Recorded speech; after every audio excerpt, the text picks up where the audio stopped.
بسم اللہ الرحمن الرحیم نحمده ونصلی علی رسوله الکریم اما بعد فاعوذ باللہ من الشیطان الرجیم بسم اللہ الرحمن الرحیم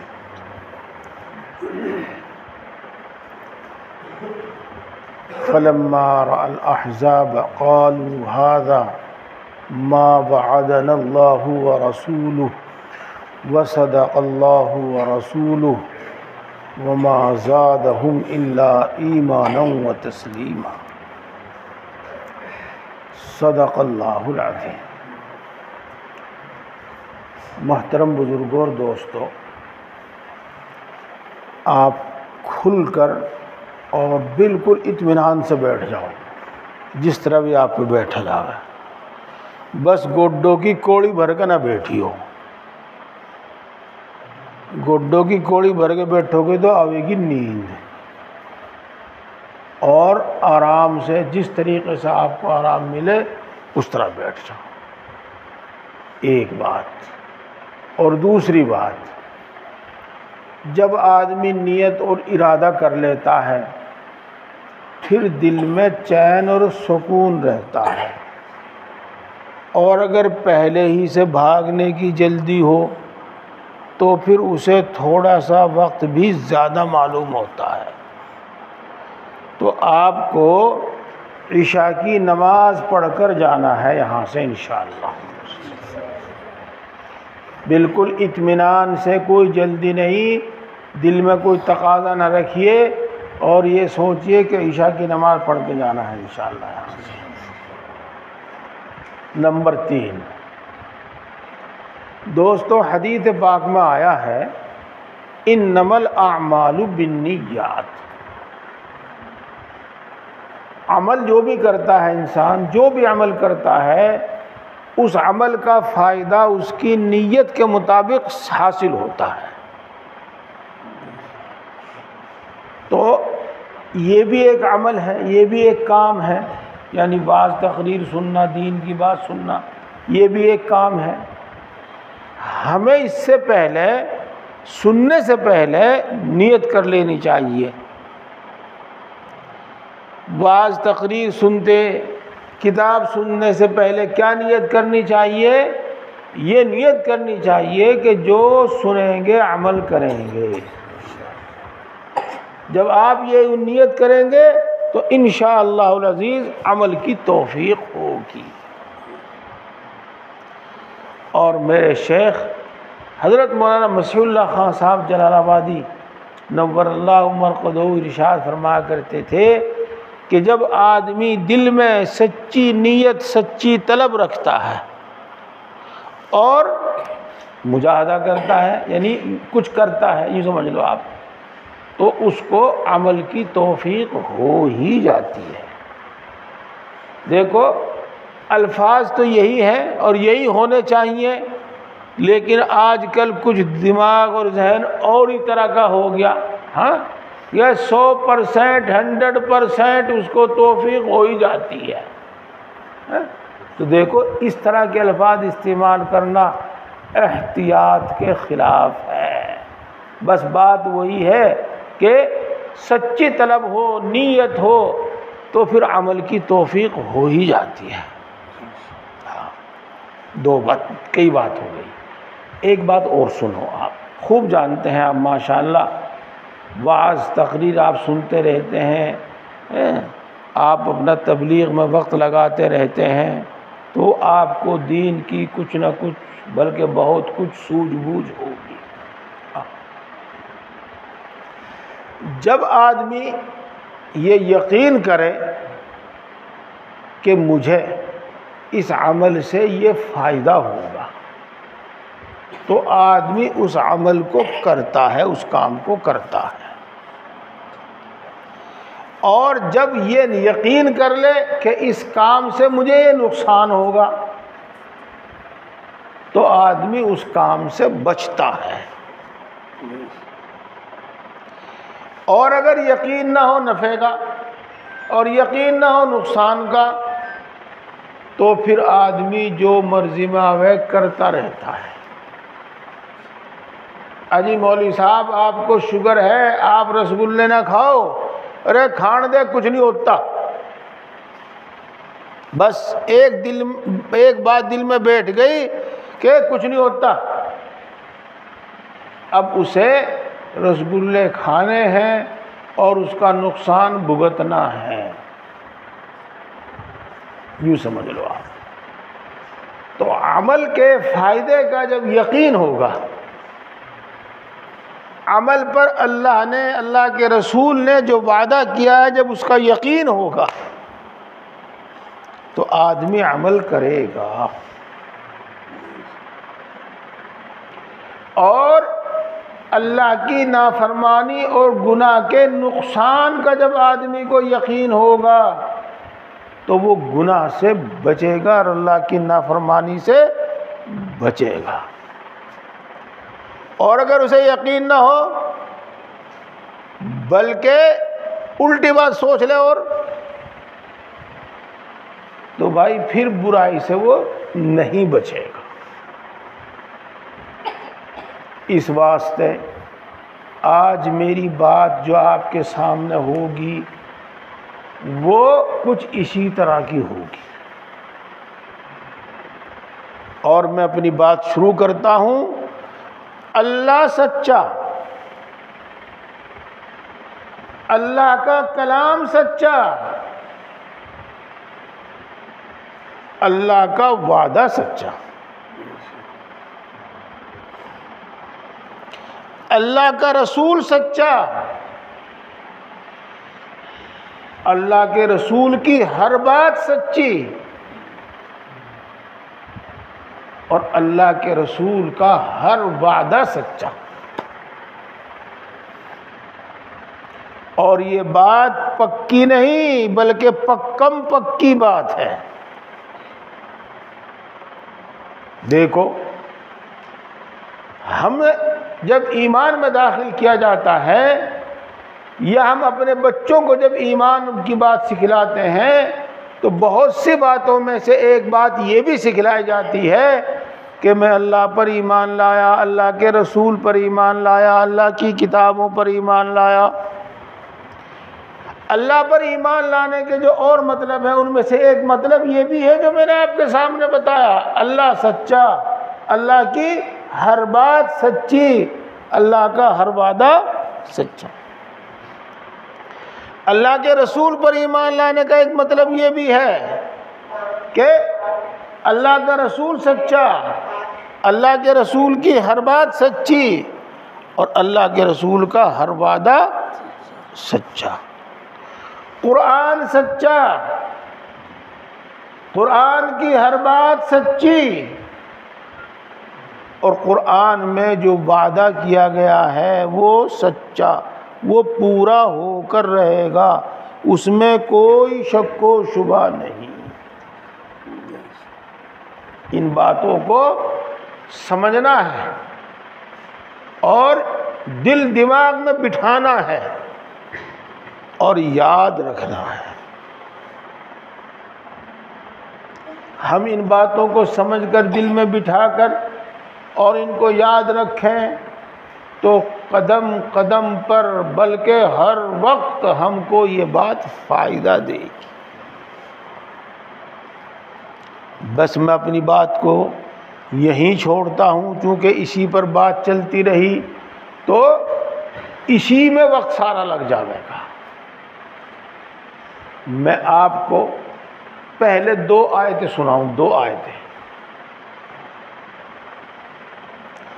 وَلَا تَحْسَبَنَّ اللَّهَ مُخْلِفَ وَعْدِهِ رُسُلَهُ، یہ 13ویں پارے کی آیت ہے۔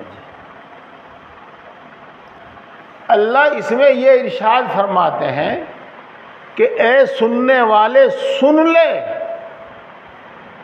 تو یہ سوچنا بھی نہیں، کبھی سوچنا بھی مت ایسا کہ اللہ نے اپنے رسول سے جو وعدہ کیا ہے وہ وعدہ پورا نہیں ہوگا۔ اور سننے والے سن لے، تو کبھی یہ سوچنا بھی مت کہ اللہ نے اپنے رسول سے جو وعدہ کیا ہے وہ وعدہ پورا نہیں ہوگا، یہ کبھی سوچنا بھی مت۔ یعنی اللہ نے اپنے رسول سے جو وعدہ کیا ہر وعدہ پورا ہوگا۔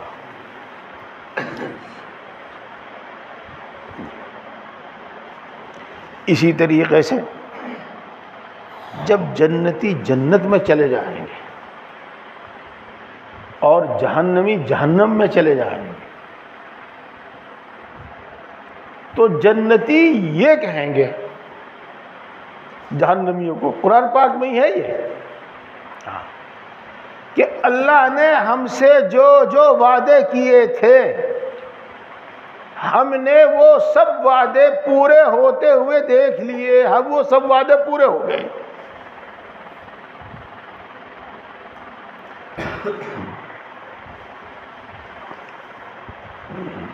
وَنَادَى أَصْحَابُ الْجَنَّةِ أَصْحَابَ النَّارِ أَن قَدْ وَجَدْنَا مَا وَعَدَنَا رَبُّنَا حَقًّا۔ جنتی کہیں گے کہ ہمارے رب نے ہم سے جو وعدے کیے تھے وہ سارے وعدے پورے ہوئے اور ہم نے وہ سارے وعدے پورے ہوتے ہوئے دیکھ لیے، اب تم بتاؤ۔ جہنمیوں سے پوچھیں گے اب تم بتاؤ تمہارے رب نے تم سے جو وعدے کیے تھے، یعنی جہنمیوں سے جو وعدے کیے تھے وہ وعدے بھی پورے ہوئے کہ نہیں؟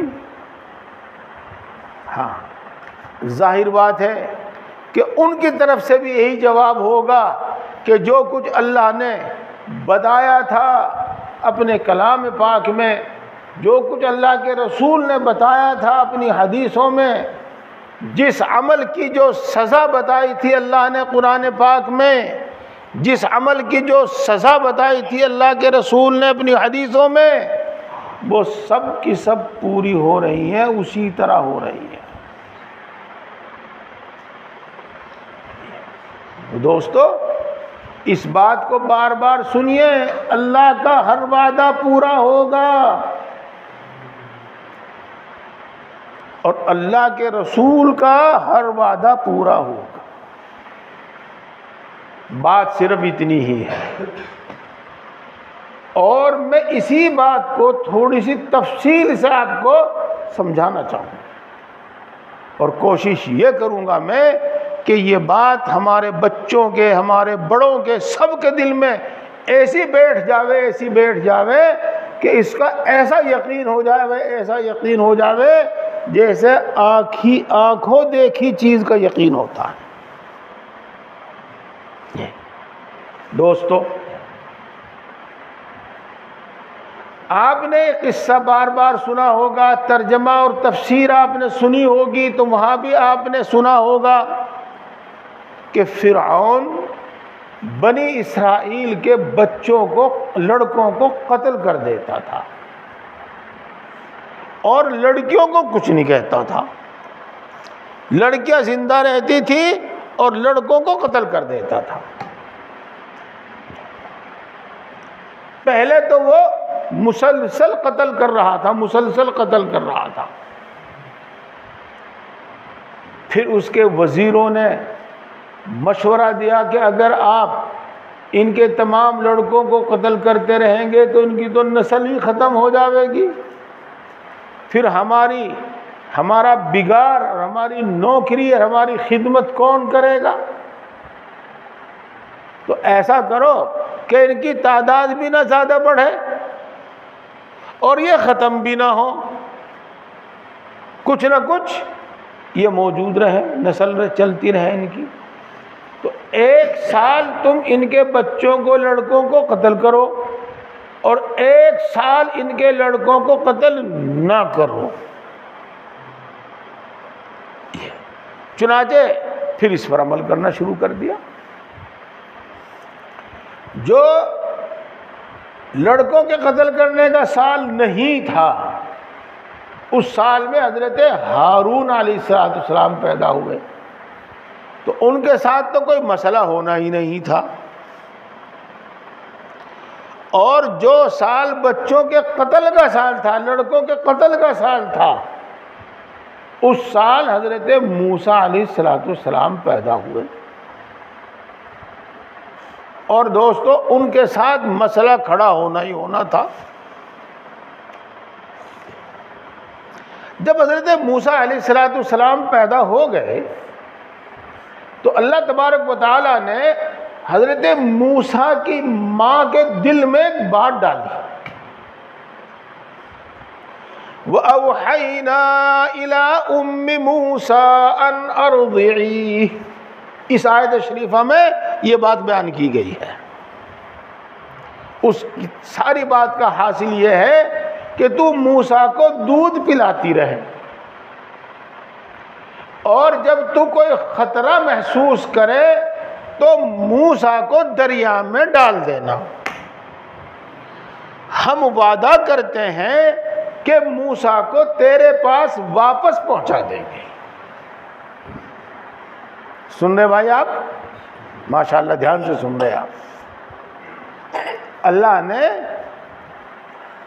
دیکھو، اب کم سے الفاظ میں بات کر لیں، اللہ نے موسیٰ کی ماں کو حکم دیا کہ تو اس کو دودھ پلاتی رہے، اور جب کوئی خطرہ اور ڈر محسوس ہو تو اس کو دریا میں ڈال دے۔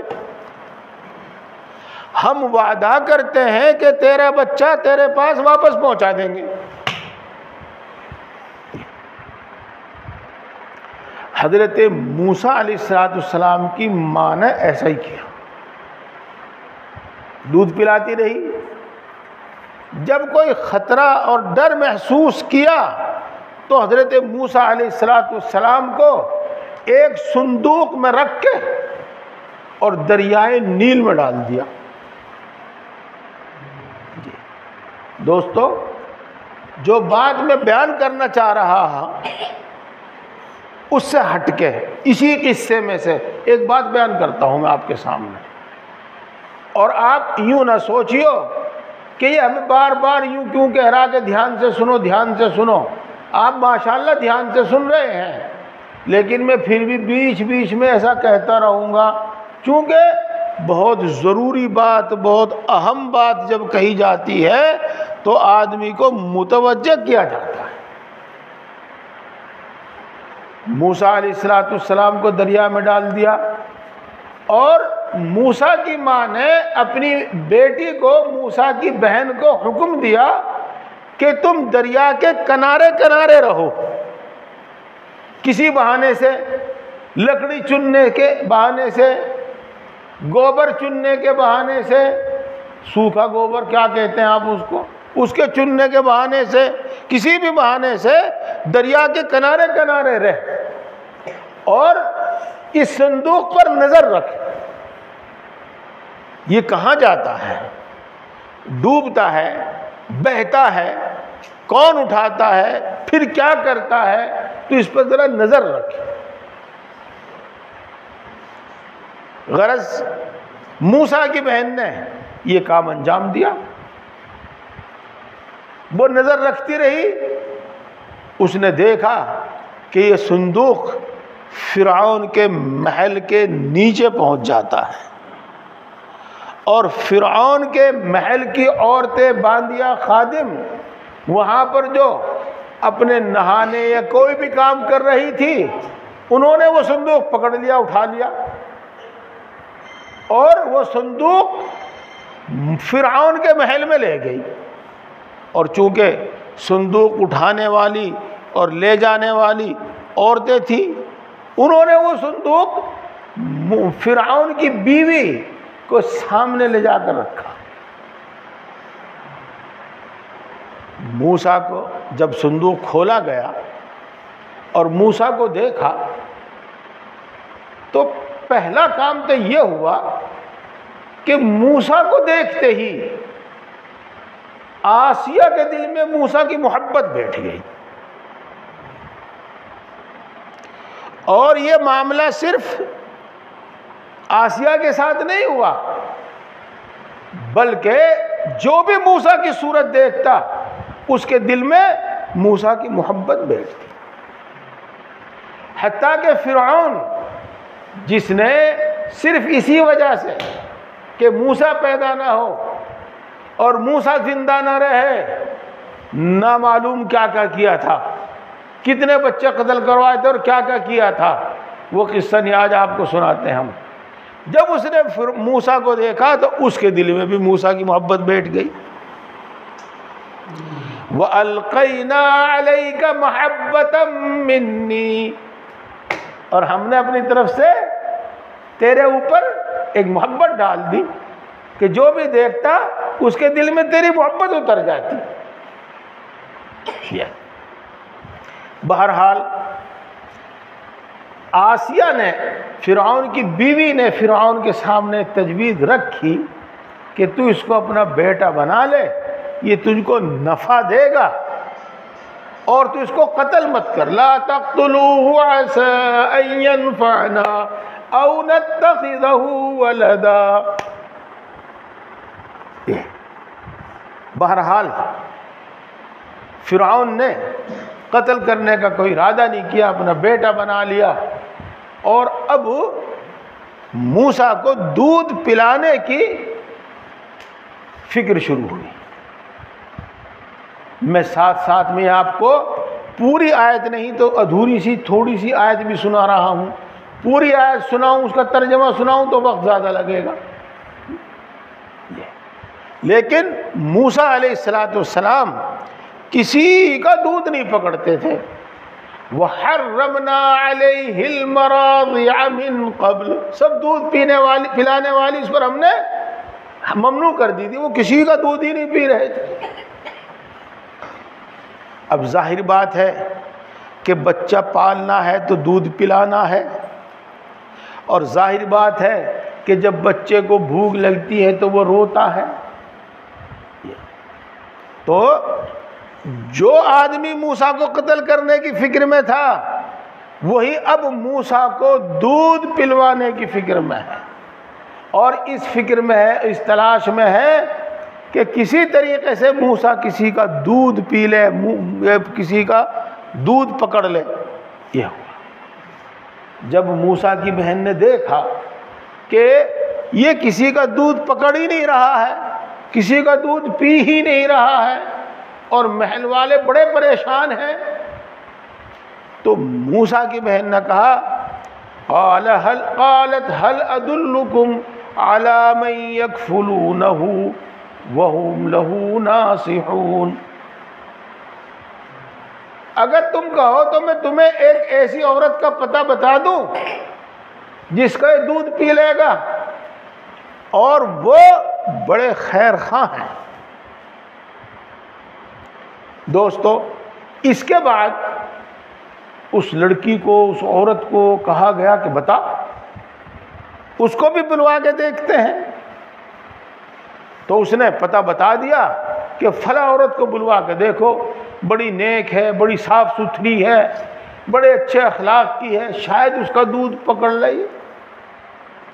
اس کو بلوایا گیا، وہ آئی اور موسیٰ کو چھاتیوں سے لگایا تو اس نے گٹ گٹ دودھ پینا شروع کر دیا۔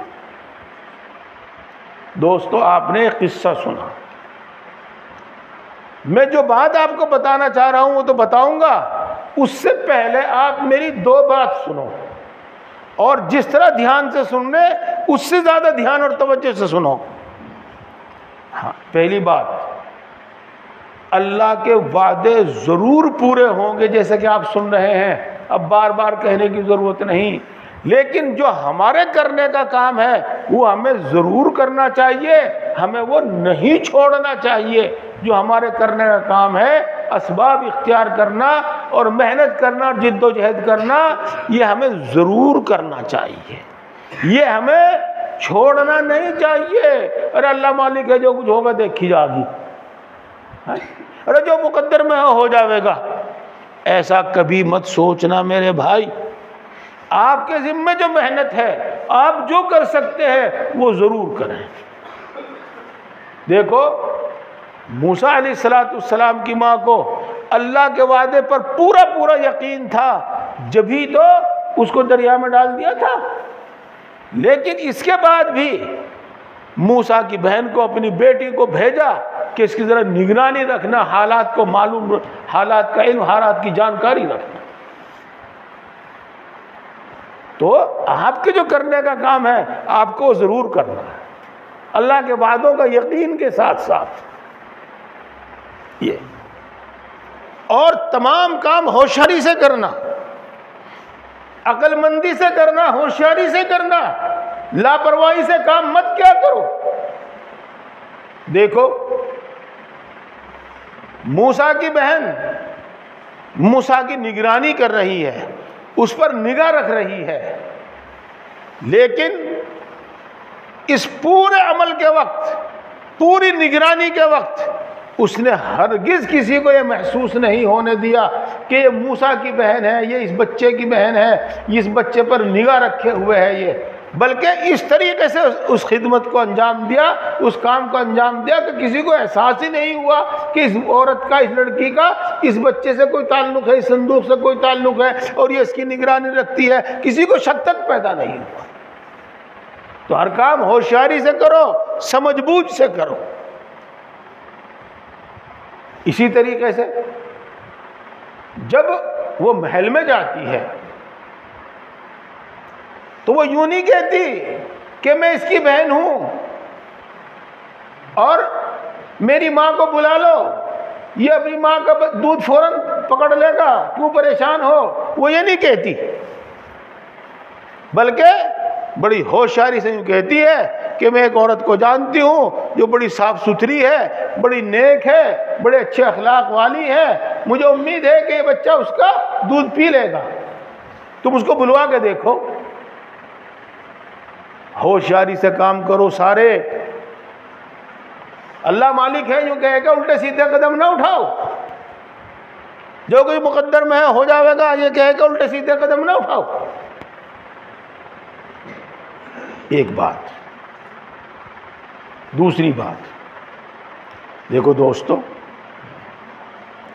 ہمیں جس چیز کی بھی ضرورت ہے، جس چیز کی بھی ضرورت ہے، ہم اللہ سے مانگیں، خوب مانگیں اور خوب مانگیں، اور جب تک نہ ملے مانگتے رہیں۔ وہ کس طرح ملے گی، کس طرح ہم تک پہنچے گی، اللہ اس کا نظام خود بنا دے گا۔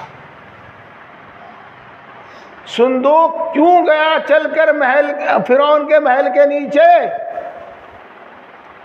اس واسطے گیا کہ فرعون سے ہی موسیٰ کی پرورش کروانی تھی۔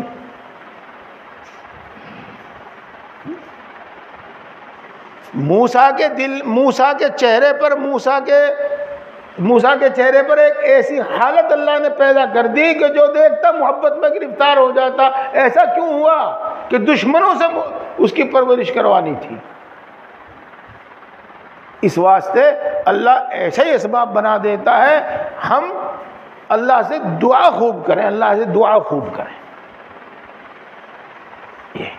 تو یہ تین بات میں نے آپ کو بتانی تھی، یہ بات ہوگی۔ اب آپ وہ بات سنیے جس کے واسطے میں نے آپ کو ایک قصہ سنایا ہے۔ کیا؟ کہ ساری دنیا گواہ ہے، تاریخ گواہ ہے کہ اللہ نے موسیٰ کی ماں سے ایک وعدہ کیا کہ ہم تیرا بچہ تیرے پاس واپس بھیج دیں گے، تو یہ اللہ کا یہ وعدہ پورا ہوا اور موسیٰ کو موسیٰ کی ماں کے پاس بھیج دیا گیا، واپس بھیج دیا گیا۔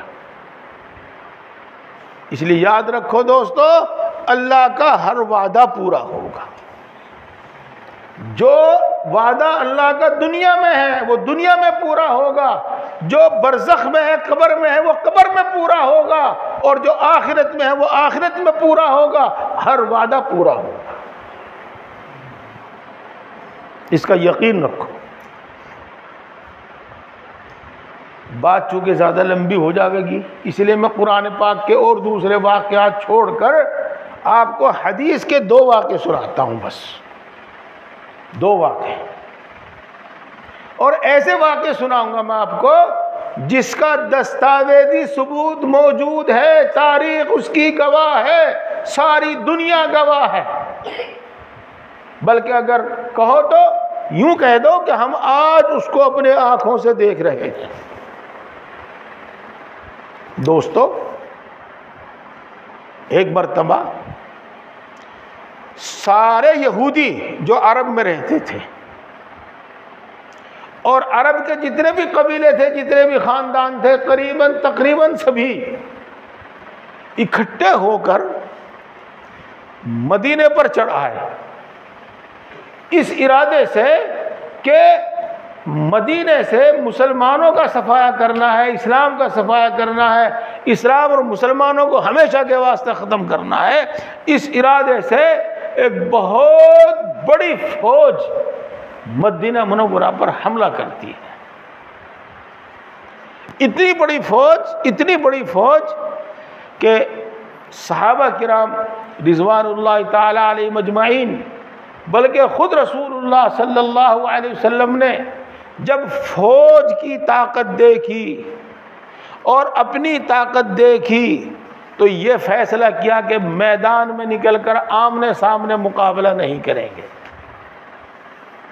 بلکہ شہر کے اندر، بستی کے اندر رہ کر، چھتوں پر چڑھ کر، دیواروں کی اوٹ میں رہ کر مقابلہ کریں گے، یہ طے کیا۔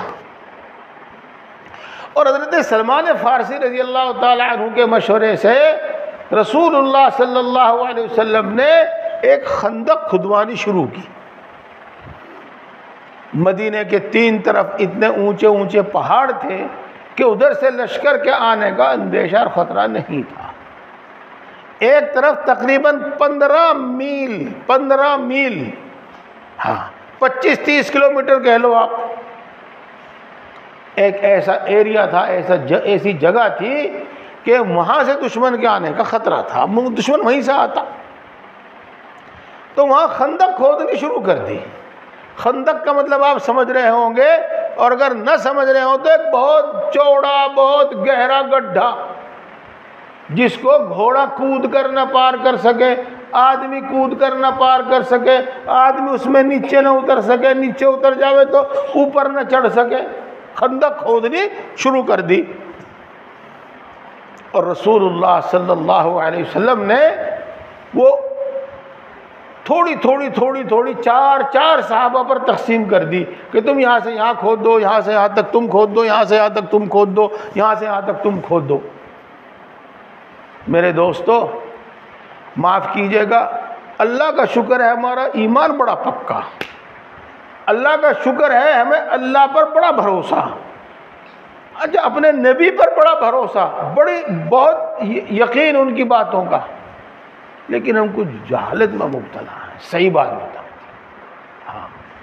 دیکھو ہر کام انتظام سے کرو، سوچ سمجھ کر کرو، انسٹ نہ کرو کوئی کام۔ رسول اللہ صلی اللہ علیہ وسلم نے انتظام کہا، تمہیں یہاں سے یہاں تک کھودنی 4 آدمیوں کو، اور تمہیں یہاں سے یہاں تک کھودنی 4 آدمیوں کو، نشان لگا دیے۔ یہ اسے کہتے ہیں انتظام۔ ہمارے دین اسلام میں ہر چیز کا بڑا انتظام ہے، دیکھو دوستو، صف میں جب ہم کھڑے ہوتے ہیں، نماز میں صف میں جب ہم کھڑے ہوتے ہیں تو ہمیں یہ حکم ہے کہ اگلی صف پوری کرو، اور ہمیں یہ حکم ہے کہ مل کے کھڑے ہو۔ یہ انتظام سے کام کرنا ہے، ایسا نہیں کوئی وہاں کھڑا ہو گیا، کوئی وہاں کھڑا ہو گیا، کوئی آگے کھڑا ہو گیا، کوئی پیچھے کھڑا ہو گیا، بیچ میں 2 آدمی کی جگہ ہے، یوں کھل کے کھڑے ہو گئے، یہ بد انتظامی ہے۔ بلکہ پہلی صف پوری کرو، جب پہلی صف میں اگر 1 آدمی کی بھی جگہ ہے تو اسے پوری کرو، پھر دوسری صف میں کھڑے ہو۔ بہرحال انسٹ کام نہیں کرنا چاہیے کوئی بھی، بلکہ تدبیر کے ساتھ، طریقے کے ساتھ ہر کام کرنا چاہیے۔ بہرحال اس طریقے سے خندق کھدنی شروع ہو گئی۔ جو حصہ حضرت سلمان فارسی رضی اللہ تعالی عنہ کے حصے میں آیا تھا، خندق کا جو حصہ ان کے حصے میں آیا تھا، اس میں ایک بہت بڑی اور بہت سخت چٹان، بہت سخت پتھر نکل آیا۔ انہوں نے اس کو توڑنے کی ہر چند کوشش کی. 4 آدمی تھے، وہ چاروں نے اپنے ایڑی سے چوٹی تک کے زور لگائے، ہر چند کوشش کی، لیکن اس کا کوئی کنارہ بھی نہیں ٹوٹا. اتنا بھاری، اتنا سخت پتھر تھا وہ. انہوں نے جا کے رسول اللہ صلی اللہ علیہ وسلم کو خبر دی کہ معاملہ ایسا ایسا ہے. رسول اللہ صلی اللہ علیہ وسلم خود وہاں پر تشریف لے گئے اور آپ نے کدال اٹھائی. کدال کیا کہتے ہیں آپ کچھ بھی کہیے گا، اور اللہ کا نام لے کر زور سے ماری. تو پہلے وار میں ہی اس چٹان کا ایک حصہ ٹوٹ گیا. اب چونکہ سخت پتھر تھا، اللہ کے رسول صلی اللہ علیہ وسلم میں ایمانی اور روحانی طاقت تو تھی ہی، جسمانی طاقت بھی 40 آدمیوں کی تھی اکیلوں میں. اس لیے جب زور سے کدال ماری اور وہ سخت پتھر ٹوٹا تو چنگاریاں اٹھی، روشنی ہوئی. اور اس روشنی میں اللہ کے رسول صلی اللہ علیہ وسلم لوگوں نے دیکھا کہ مسکرا رہے ہیں. مسکرایا. پھر دوسرا وار کیا تو اس میں بھی ایک حصہ پتھر کا ٹوٹ گیا، چٹان کا ایک حصہ ٹوٹ گیا. اس میں بھی چنگاری اٹھی، روشنی ہوئی، اور رسول اللہ صلی اللہ علیہ وسلم مسکرائے. اس کے بعد پھر تیسرا وار کیا، تیسری مرتبہ مارا، اور تیسری مرتبہ بھی وہ جو حصہ تھا وہ ٹوٹ کر بالکل ہموار ہو گیا، جیسے خندق کھودنی تھی اس کے مطابق ہو گیا. یہاں بھی چنگاریاں اٹھی، روشنی ہوئی، اور رسول اللہ صلی اللہ علیہ وسلم مسکرائے. دیکھو دوستو، خوشی کی بات تو ہے ہی، ان صحابہ کرام رضوان اللہ تعالی علیہم اجمعین نے رسول اللہ صلی اللہ علیہ وسلم سے مسکرانے کا سبب پوچھا، جی آپ کیوں مسکرائے؟ تو آپ نے ارشاد فرمایا کہ جب پہلی بار روشنی ہوئی تو میں نے یمن کے محلات دیکھے. اس روشنی میں ملک یمن کے محل نظر آئے، اور جبریل نے مجھے خوشخبری سنائی کہ آپ کی امت ان کو فتح کرے گی، اس ملک کو فتح کرے گی، اور ایک دن یہ محل آپ کی امت کے قبضے میں ہوں گے. تو میں اس خوشخبری پر خوش ہوا، مسکرایا. جب دوسری مرتبہ روشنی ہوئی تھی اور میں مسکرایا تھا تو اس روشنی میں میں نے اس زمانے کی سپر طاقت فارس، جس کو آج کل ایران بھی کہتے ہیں، اس کے محل دیکھے. اور حضرت جبریل نے مجھے خوشخبری سنائی کہ ایک دن آپ کی امت ان محلات کو فتح کرے گی، اس ملک کو فتح کرے گی، اور یہ محل آپ کی امت کے قبضے میں ہوں گے. میں اس پر مسکرایا. دوستو، پھر فرمایا کہ جب تیسری مرتبہ روشنی ہوئی تو دنیا کی دوسری سپر طاقت، جس کو اس زمانے میں روم کہتے تھے، روم آج بھی وہ ہے، چھوٹا سا حصہ، اٹلی جس کو کہتے ہیں آج کل آپ، تو اس کے محل مجھے نظر آئے. اور جبریل علیہ السلام نے مجھے خوشخبری سنائی کہ اس ملک کو آپ کی امت فتح کرے گی، اور یہ محل آپ کی امت کے قبضے میں ہوگی. تو میں اس خبر سے، اس خوشخبری سے خوش ہو کر مسکرایا. میرے دوستو، قصہ تو ہم نے سن لیا، اب میری بات سنو. آپ جو مسلمان تھے، مومن تھے، ان کو رسول اللہ صلی اللہ علیہ وسلم کی اس بات میں کوئی شک و شبہ نہیں ہوا سب نے یقین کیا۔ اور جو منافق تھے انہوں نے رسول اللہ صلی اللہ علیہ وسلم کا اور مسلمانوں کا مذاق اڑانا شروع کر دیا، اور وہ یوں کہتے کہ دیکھو جن کے گھر میں کھانے کو کچھ نہیں ہے، جو اپنی حفاظت نہیں کر سکتے، وہ یمن کو فتح کریں گے، وہ فارس کو فتح کریں گے، وہ روم کو فتح کریں گے، وہ ان کا مذاق اڑاتے تھے۔ مومنین کے دل میں کوئی شک و شبہ نہیں تھا۔ میرے دوستو، یوں کہو اللہ کا وعدہ، یا یوں کہو کہ اللہ کے رسول کا وعدہ، بات ایک ہی ہے۔ اللہ کے رسول صلی اللہ علیہ وسلم ان حالات میں ایک خبر دے رہے ہیں، ایک وعدہ کر رہے ہیں گویا کہ اپنی امت سے، جن حالات میں کوئی امکان نہیں ہے کہ روم فتح ہو سکتا ہے، فارس فتح ہو سکتا ہے، یمن فتح ہو سکتا ہے، کوئی امکان نہیں ہے، حالات اس طرح کے ہیں۔ لیکن اللہ کا وعدہ پورا ہوا، اللہ کے رسول کا وعدہ پورا ہوا۔ دنیا نے دیکھا، تاریخ گواہ ہے، اور تاریخ کیا گواہ ہوتی، آج بھی ہم دیکھ رہے ہیں کہ ملک یمن مسلمانوں کے قبضے میں ہے۔ اللہ کا وعدہ پورا ہوا، اللہ کے رسول کا وعدہ پورا ہوا۔ فارس فتح ہوا، تاریخ گواہ ہے، اور تاریخ کیا گواہ ہوتی ہے، ہم دیکھ رہے ہیں کہ آج وہ سب کا سب آج بھی مسلمانوں کے قبضے میں۔ اور میرے دوستو، اسی طریقے سے روم فتح ہوا، روم فتح ہوا، اور وہاں کے محلات مسلمانوں کے قبضے میں آئے۔ تو دستاویزی ثبوت ہیں، تاریخی ثبوت موجود ہیں، اللہ کا وعدہ پورا ہوا، اللہ کے رسول صلی اللہ علیہ وسلم کا وعدہ پورا ہوا۔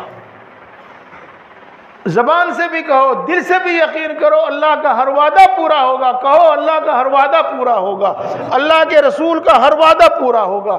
جو وعدہ دنیا میں کیا وہ دنیا میں پورا ہوگا، اور جو آخرت کے بارے میں ہے وہ آخرت کے میں پورا ہوگا، اور ضرور بھی ضرور ہوگا، کوئی شک و شبہ نہیں ہے۔ میرے دوستو، بات تو خوب سمجھ میں آ گئی، لیکن میں آپ کو ایک قصہ اور سنا رہا ہوں، اس میں بھی بڑی نصیحت ہے اور بڑی عبرت ہے۔ جب رسول اللہ صلی اللہ علیہ وسلم مکہ چھوڑ کر مدینہ منورہ کی طرف چلے، جس کو ہجرت کہتے ہیں، ہجرت، میں پورا واقعہ نہیں سناتا، بہت چھوٹی سی بات سناتا ہوں صرف آپ کو۔ تو مکے والوں نے رسول اللہ صلی اللہ علیہ وسلم کو گرفتار کرنے، بلکہ یوں کہو نعوذ باللہ زندہ مردہ پکڑ کر لانے میں 100 اونٹوں کا اعلان کر دیا کہ 100 اونٹ ملیں گے، اس کو 100 اونٹ ملیں گے۔ مجھے تو پتہ نہیں، آپ کو پتہ ہو آپ بتا دو، اس زمانے میں ایک اونٹ کی قیمت کتنی ہے کسی کو آئیڈیا کچھ؟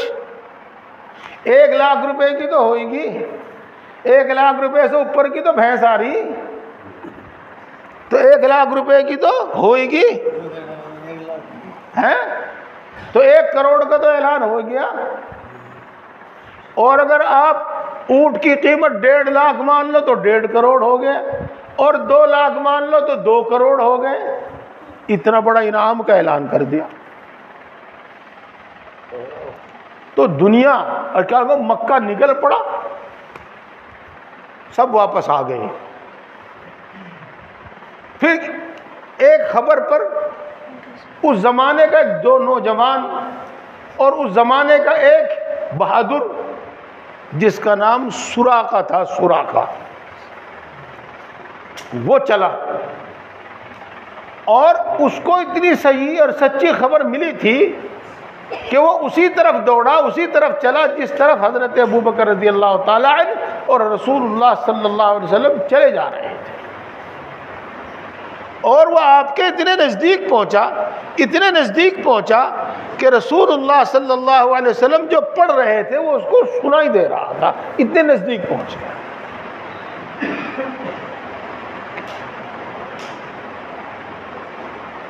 گھوڑے کو ٹھوکر لگی اور سراقہ گھوڑے سے نیچے گر گیا، لیکن 100 اونٹ کا لالچ، کروڑوں روپے کا لالچ اب بھی اس کی آنکھ پہ پٹی بندھ رہی تھی۔ وہ پھر اٹھا، پھر سنبھلا، گھوڑے پر سوار ہوا اور پھر اس نے اسی طرف گھوڑا دوڑانا شروع کر دیا۔ جب وہ رسول اللہ صلی اللہ علیہ وسلم کے بہت نزدیک پہنچ گیا، بہت نزدیک پہنچ گیا، تو اس کا گھوڑا زمین میں دھس گیا، اس کا گھوڑا زمین میں دھس گیا۔ دوستو مجھے دیکھو، میری طرف دیکھو، میں آپ کو ایک کام کی بات بتا رہا ہوں، بات تو ساری کام کی ہے لیکن ایک اور بات بتا رہا ہوں بڑے کام کی۔ ہاں، کتنی چترائی کر لیو، کتنی عقل مندی اور ہوشیاری سے کام لے لیو، جب تک اللہ کی نصرت نہیں آئے گی کام نہیں بنے گا۔ گھوڑے کو اگر ٹھوکر نہ لگتی، گھوڑا اگر زمین میں نہ دھستا تو دیکھو کیا ہوتا۔ گھوڑے کو ٹھوکر لگنا اللہ کی نصرت، اور گھوڑے کا زمین میں دھسنا اللہ کی نصرت۔ یاد رکھو جب تک اللہ کی نصرت نہیں آئے گی کام نہیں بنے گا، اور اللہ کی نصرت آئے گی اللہ کی ماننے سے اور اللہ سے مانگنے سے۔ کیا کہا میں نے بھائی؟ اللہ کی نصرت آئے گی اللہ کی ماننے سے اور اللہ سے مانگنے سے۔ بات سمجھ میں آئی کہ نہیں آئی؟ تو یوں ہی ہے کہ نہیں بھائی؟ گھوڑا ٹھوکر نہ لگتی اور گھوڑا زمین میں نہ دھستا تو معاملہ شاید کچھ اور ہوتا۔ اب آگے چلتے ہیں۔ جب گھوڑا زمین میں دھسا تو سراقہ کو یہ یقین ہو گیا کہ یہ شخص اللہ کا نبی ہے، اور اس نے رسول اللہ صلی اللہ علیہ وسلم سے معافی مانگی اور یہ کہا کہ میرے پاس کچھ کھانے پینے کا سامان ہے، توشہ کہتے ہیں اس کو، یہ ہے، آپ یہ لے لیجئے گا، آپ کو سفر میں کام آئے گا۔ رسول اللہ صلی اللہ علیہ وسلم نے اس کو لینے سے انکار کر دیا۔ اس کے بعد سراقہ کہتا ہے، دیکھو یہ بات بھی بڑے دھیان سے سننے کی ہے، جب اس کو یہ یقین ہو گیا کہ یہ نبی ہے تو یہ یقین ہو گیا کہ ایک دن یہ غالب آئے گا، ایک دن اسی کی حکومت ہوگی۔ تو اردو جاننے والے تو ایک لفظ سے سمجھ جائیں گے، لیکن میں سب کو ہی سمجھا دوں گا انشاءاللہ۔ اس نے کہا رسول اللہ صلی اللہ علیہ وسلم سے، آپ مجھ کو امان نامہ لکھ کر دے دیجئے گا۔ امان نامے کا مطلب دوستو یہ ہے کہ جب آپ کی حکومت ہو، جب آپ کی سلطنت ہو، تو مجھے اور میری اولاد کو اور میرے مال کو کوئی نقصان نہ پہنچایا جائے، مجھ کو امان نامہ لکھ کر دے دیجئے۔ میرے دوستو کیسی سمجھ تھی اس آدمی کی، اور کافر ہونے کے باوجود کیسا یقین تھا کہ نبی ہے تو غالب آئے گا۔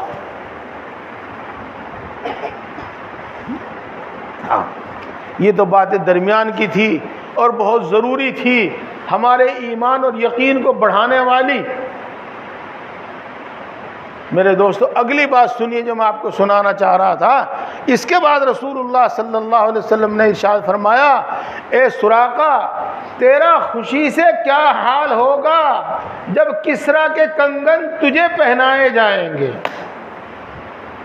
کسریٰ وہ فارس کا بادشاہ تھا، یوں کہہ لو دنیا کی سپر طاقت کا بادشاہ تھا۔ اور وہ کڑا پہنتا تھا، کڑا کنگن، سب سمجھتے ہیں آپ سب، کڑا کنگن پہنتا تھا، اور وہ اس کی بادشاہت کی علامت ہوتی تھی، اور اس کا بڑا فخر، بڑی بڑی اور بڑی چیز سمجھی جاتی تھی۔ اے سراقہ، تیرا کیا حال ہوگا خوشی سے اس وقت جب تجھ کو کسریٰ کے کنگن پہنائے جائیں گے۔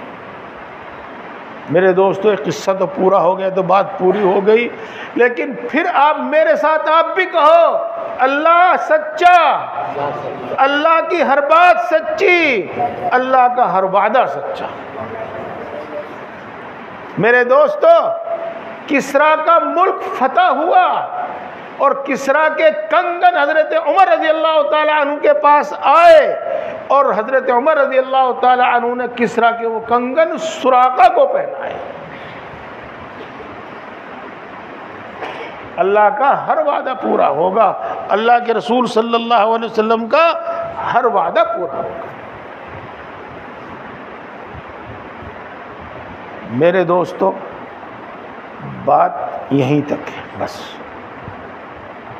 اور میں امید رکھتا ہوں کہ یہ بات اب آپ کو اچھی طرح سمجھ میں آ گئی ہوگی کہ اللہ سچا، اللہ کی ہر بات سچی، اللہ کا ہر وعدہ سچا، اللہ کا رسول سچا، اللہ کے رسول کی ہر بات سچی، اللہ کے رسول کا ہر وعدہ سچا۔ دنیا میں ہے تو دنیا میں پورا ہوگا، اور آخرت کے متعلق ہے تو آخرت میں پورا۔ میں اس وقت آپ کو یہ نہیں سنانا چاہتا، پھر بتاؤں گا کسی موقع پر کہ اللہ نے ایمان پر اور اعمال پر کیا کیا وعدے فرمائے ہیں دنیا میں، اور اللہ نے ایمان اور اعمال پر کیا کیا وعدے فرمائے ہیں آخرت میں۔ بس ایک آیت سنا رہا ہوں، اِنَّا لَنَنْصُرُ رُسُلَنَا وَالَّذِينَ آمَنُوا فِي الْحَيَاةِ الدُّنْيَا وَيَوْمَ يَقُومُ الْأَشْهَادُ۔ کیا ترجمہ اس کا؟ ہم ضرور بھی ضرور مدد کریں گے اپنے رسولوں کی، ہم ضرور بھی ضرور مدد کریں گے ایمان والوں کی، دنیاوی زندگی میں بھی اور اس دن بھی جس دن گواہ کھڑے ہوں گے، یعنی حساب کے دن، قیامت کے دن۔ اور میں آپ کو درمیان میں بتا چکا ہوں کہ اللہ کی مدد کے بغیر کام نہیں بنتا۔ اس لیے دوستو، اللہ کی مانو اور اللہ سے مانگو، اور اس بات کو میں اب پوری کر دی، یہیں چھوڑ رہا ہوں۔ اب آپ ایک دوسری بات سنو، اسی سے متعلق ہے وہ بھی، پھر آخری بات ہوگی۔ اللہ رب العزت قرآن پاک میں ایک جگہ نہیں کئی جگہ فرماتے ہیں، اِنَّا أَرْسَلْنَاكَ شَاهِدًا وَمُبَشِّرًا وَنَذِيرًا، ہم نے آپ کو خوشخبری دینے والا بنا کر بھیجا ہے، اور ہم نے آپ کو برے انجام سے، عذاب سے، سزا سے ڈرانے والا بنا کر بھیجا ہے۔ یہ بات الگ الگ الفاظ میں قرآن پاک میں بہت جگہ بیان کی گئی ہے۔ رسول اللہ صلی اللہ علیہ وسلم نے نیک اعمال پر بڑی خوشخبریاں سنائی ہیں، بہت ساری خوشخبریاں سنائی ہیں، بڑے اچھے وعدے بیان فرمائے ہیں۔ میں اس کو بھی اس وقت بیان نہیں کرتا، نہیں بات لمبی ہو جائے گی۔ میرے دوستو، اللہ کے رسول صلی اللہ علیہ وسلم نے اللہ کی نافرمانی پر، اللہ کی گناہ کرنے پر بہت سارے عذاب کی دھمکیاں دی ہے، بہت عذاب کی دھمکیاں دی ہیں، ڈرایا ہے، برے کام کے برے نتیجے سے ڈرایا ہے، اور اچھے کام کے اچھے پھل اور اچھے فائدے کی خوشخبری سنائی ہے۔ دوستو، یہ بھی اللہ کا ایک وعدہ ہے، اور یہ بھی اللہ کے رسول صلی اللہ علیہ وسلم کا ایک وعدہ ہے۔ تو جیسے ہم اب تک سنتے آ رہے تھے، اسی طرح سمجھ لیجئے گا کہ نیک اعمال پر اللہ نے اللہ کے رسول نے جو وعدہ کیا ہے وہ بھی ضرور پورا ہوگا، اور گناہوں پر اللہ نے اور اللہ کے رسول نے جو سزا سنائی ہے اور جو دھمکی دی ہے، اللہ اگر معاف نہ کرے تو وہ بھی ضرور پورا ہوگا، اور اسی طرح ہوگا، وہ بھی ضرور پورا ہوگا اور اسی طرح ہوگا۔ جن کاموں میں اللہ رب العزت نے جن کاموں کی سزا سناتے ہوئے اللہ تبارک و تعالیٰ نے ارشاد فرمایا، ہذان خصمان اختصموا فی ربہم فالذین کفروا قطعت لهم ثیاب من نار یصب من فوق رؤوسہم الحمیم۔ کافر لوگ، اللہ کے ساتھ شرک کرنے والے لوگ جہنم میں جائیں گے، اور جہنم میں اور سزاؤں کے ساتھ ایک سزا یہ ہوگی کہ آگ ان کے چاروں طرف اس طرح سے لپیٹ دی جائے گی جس طریقے سے آدمی کپڑا پہنتا ہے، یعنی آگ کا لباس ان کو پہنایا جائے گا، آگ کا لباس پہنا جائے گا۔ قطعت لهم ثياب من نار، آگ کے کپڑے ان کو پہنائے جائیں گے۔ یصب من فوق رؤوسہم الحمیم، اور اوپر سے گرم کھولتا ہوا پانی ان کے اوپر ڈالا جائے گا۔ یصہر بہ ما فی بطونہم والجلود، اس آگ سے اور اس گرم پانی سے ان اوپر کی کھال اور گوشت تو جلی جاوے گا، پیٹ میں جو آت اوجڑی ہے وہ بھی باہر نکل جاویں گی۔ یہ میں نے آپ کو صرف ایک بات سنائی، قرآن پاک کی سینکڑوں نہیں ہزاروں آیتیں بیان کرتی ہیں برے اعمال کی بری سزا، عذاب کو، اور اچھے اعمال پر اچھے وعدے کو۔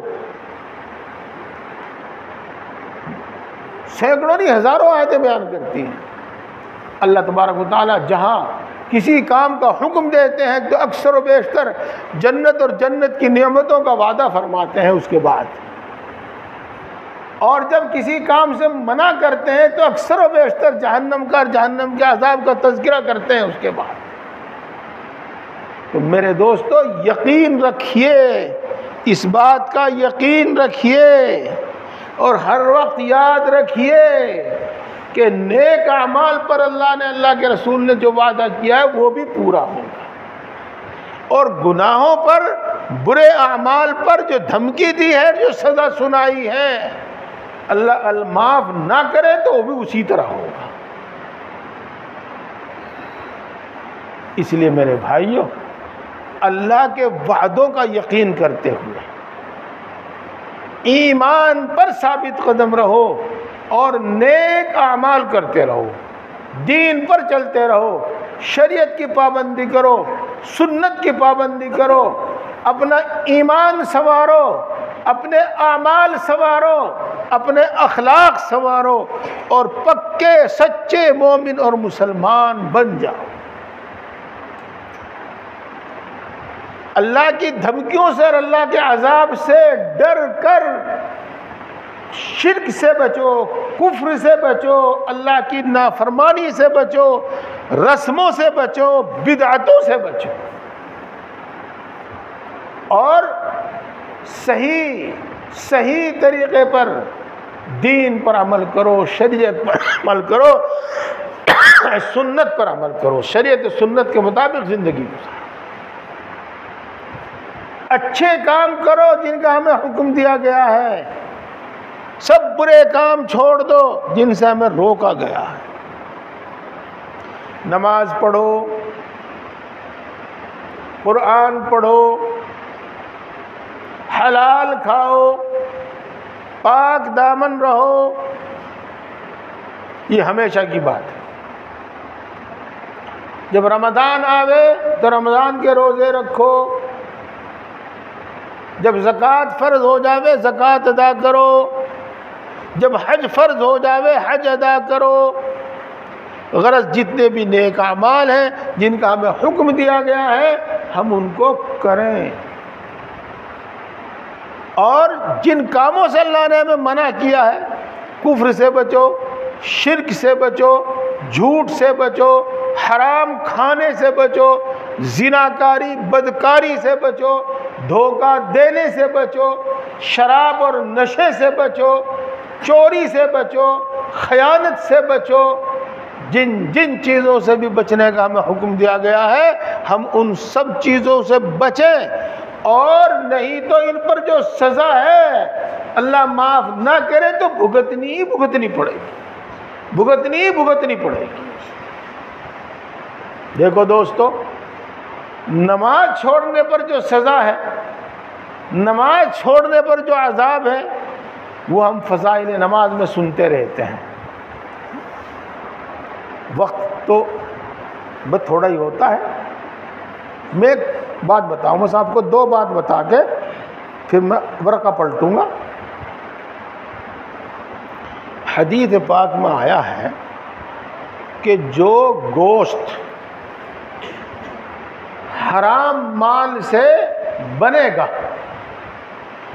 وہ جب تک جہنم میں نہیں جلا دیا جائے گا، نہیں پھونک دیا جائے گا، اس وقت تک وہ جنت میں داخل نہیں ہوگا. دیکھو یہ عذاب ہے اور دھمکی ہے. اللہ معاف نہ کرے تو ایسا ہی ہوگا. لا يدخل الجنت قطات، لا يدخل الجنت نمام. چغل خور، ادھر کی ادھر لگانے والا جنت میں داخل نہیں ہوگا. اگر اس کے پاس سب نیکیاں ہی نیکیاں ہوئی، بس اس میں ایک کمی تھی کہ وہ چغلیاں کرتا تھا، تو جنت میں نہیں جانے گا، بلکہ پہلے اس کی سزا بھگتنی ہوگی اور اس کی سزا بھگت کر پھر جنت میں جائے گا.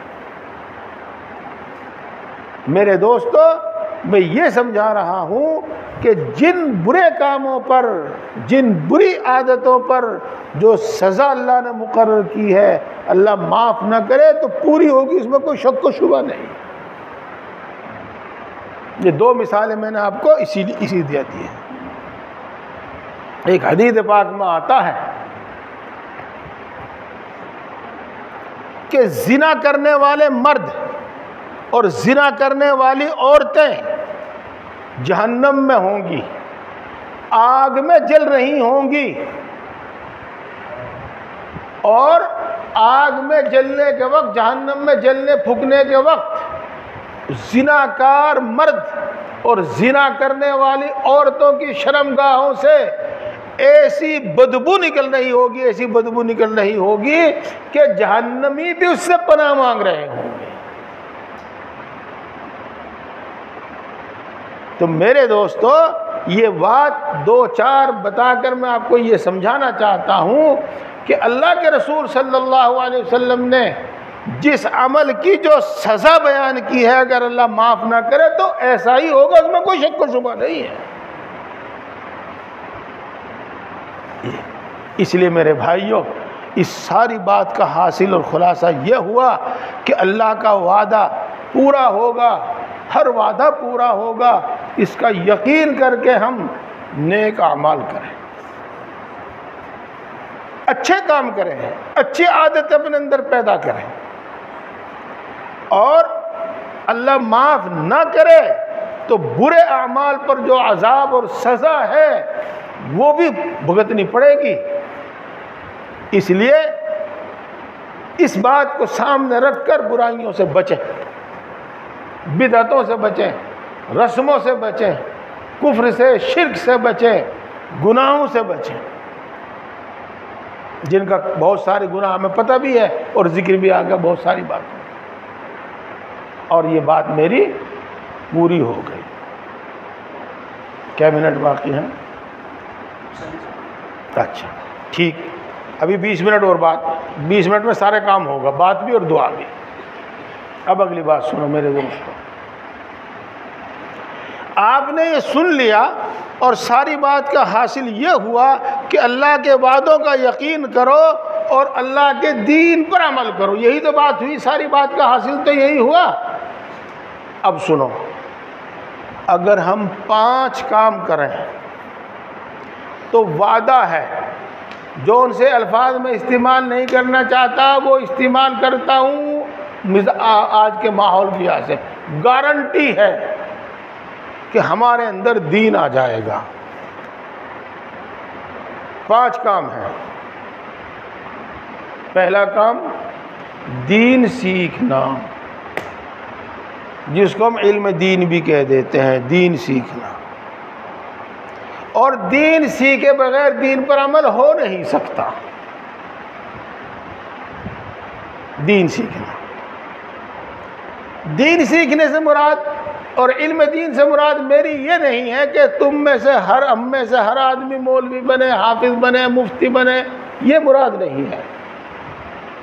کلمہ سیکھو، صحیح الفاظ کے ساتھ کلمہ یاد کرو، کلمے کا ترجمہ یاد کرو،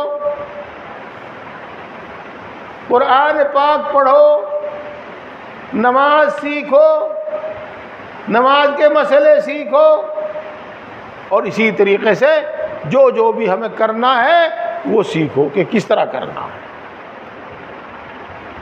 میرے دوستو، آپ جانتے ہیں، بتانے کی ضرورت نہیں، اگر ابھی یوں کہہ دیا جاوے کہ تو اپنا کلمہ سنا، تو اپنی الحمد شریف سنا، تو اپنی التحیات سنا، سارے اٹھ کے بھاگ لیں گے۔ کیوں بھاگ لیں گے اٹھ کے؟ انہیں پتا کہ میری الحمد شریف ٹھیک نہیں ہے اور میری التحیات ٹھیک نہیں ہے۔ تو میرے بھائیوں، دین سیکھو۔ اس پر بھی پورا 1 گھنٹہ کب بات چلنی چاہیے، ہوگی بات اگر بات کرنی جاوے، لیکن میں آپ کو ایک بات بس مختصر سی بات بتاتا ہوں۔ ہاں، نہ میرے دوست علماء برا مانے اور نہ میرے دوست عوام برا مانے۔ ہاں، یہ جو مولوی ہیں، حافظ صاحب ہیں، امام صاحب ہیں، یہ اس واسطے نہیں کہ تمہیں گنڈے بنا کے دے دیں، تعویذ بنا کے دے دیں، چھو کر دیں، پھونک مار دیں، تعویذ بنا کے دے دیں، اس واسطے نہیں ہے۔ یہ اللہ کے نبی کے وارث ہیں۔ اللہ کے نبی دین سکھانے کے واسطے، دین پہنچانے کے واسطے آئے تھے۔ تو میرے بھائیو، یہ ان کے وارث ہیں، ان سے دین سیکھو، ان سے دین سیکھو۔ کلمہ صحیح کرو، اپنا کلمے کا ترجمہ صحیح کرو، نماز سیکھو، اور اسی طریقے سے دین کی ساری باتیں سیکھو۔ یہ شیطان کا ایک دھوکہ یہ بھی ہے، ارے بھائی چل نماز پڑھ، اجی بس مولوی صاحب میں نے ارادہ کر رکھا چلنے میں جانے کے بعد پھر پابندی سے پڑھوں گا، اور اتنا چلنے میں جانا گا، اتنے اگر نہیں بس پھر پابندی سے پڑھوں گا۔ یہ شیطان کا دھوکہ ہے۔ اجی بس گھر آ کے تو فرصت ہی نہیں ہوتی، کام اتنے ہو جا، گھر آئے تو گر گئے۔ میرے بھائی، گھر نہیں رہو گے تو کہاں رہو گے بتاؤ؟ اچھا، گھر رہ کے تو اپنے سارے دنیا کے کام کرنے، اور گھر رہ کے سارے دین کے کام کرنے۔ اگر گھر میں تم نہیں کرو گے تو کہاں کرو گے؟ کئے دن رہو گے جماعت میں؟ کئے دن رہو گے؟ میرے بھائی، جیسے ہم دنیا کے اپنے سارے ضروری کام کرتے ہیں اور چھوڑتے نہیں، ایسے جب ہم یہ سمجھ لیں گے کہ دین سیکھنا ضروری ہے تو ہم اس کا بھی طریقہ بنا لیں گے، اور 10 منٹ امام صاحب کے پاس، اپنے محلے کے کسی بھی حافظ کے پاس، قاری صاحب کے پاس، عالم کے پاس لگا کر ہم اپنا دین سیکھ لیں گے، ساری نماز سیکھ لیں گے اور ضروری چیزیں ساری سیکھ لیں گے۔ میرے بھائیوں، جس طریقے سے ہمارا بچہ اسکول میں کمزور ہوتا ہے، ہم اس کے واسطے ٹیوشن لگاتے ہیں، ایک نہیں کئی لگاتے ہیں، لگاوے نہیں لگاتے بھائی؟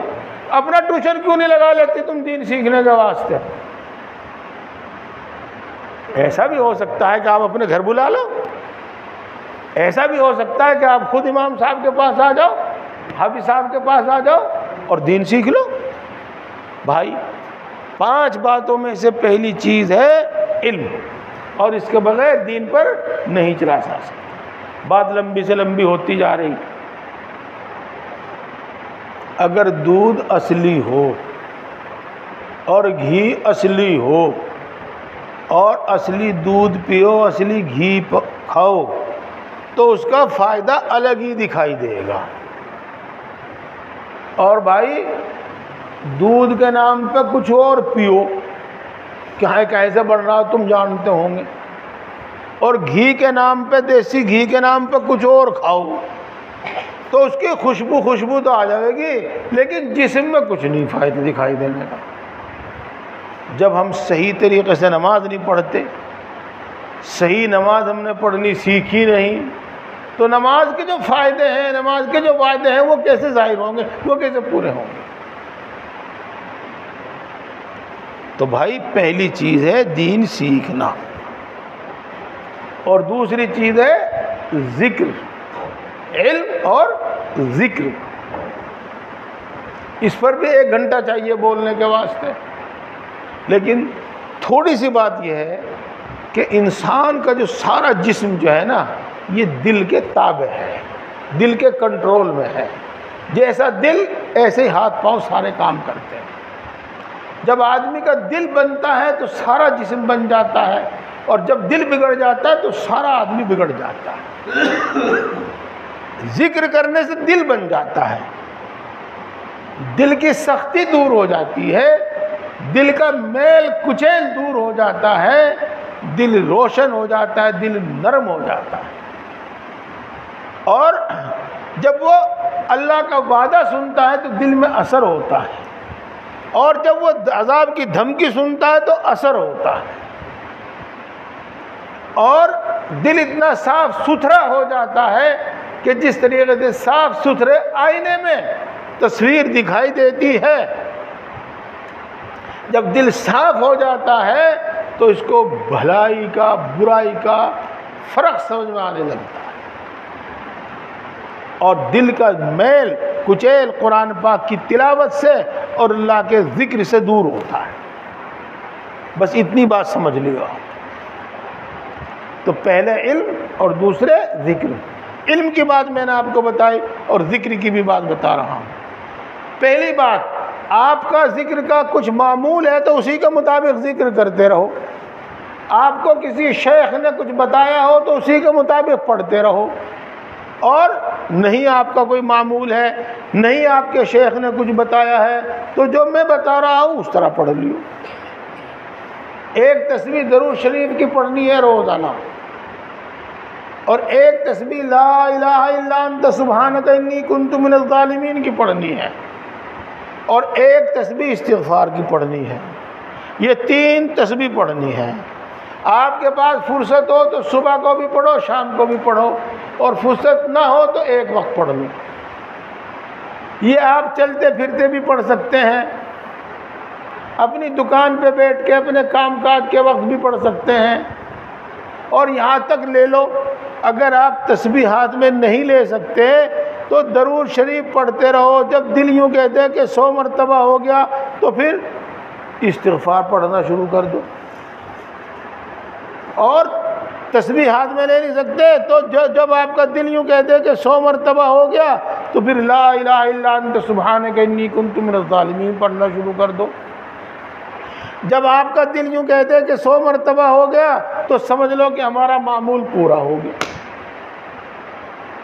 اور میرے بھائیوں، 3 تسبیح لا الہ الا اللہ، 3 تسبیح لا الہ الا اللہ، یہ فرصت کے وقت بیٹھ کر اطمینان سے پڑھنی ہے. آپ کے ذکر کا یہ معمول ہے. انشاءاللہ العزیز، انشاءاللہ العزیز اس کا فائدہ آپ کو بہت جلد نظر آنے لگے گا، اور اتنا بڑا کام نہیں ہے جو کوئی کر نہ سکے. جی ہاں، تو ذکر کی باتیں بتائی، علم اور ذکر. اور تیسری چیز دوستو، اللہ والوں کی صحبت،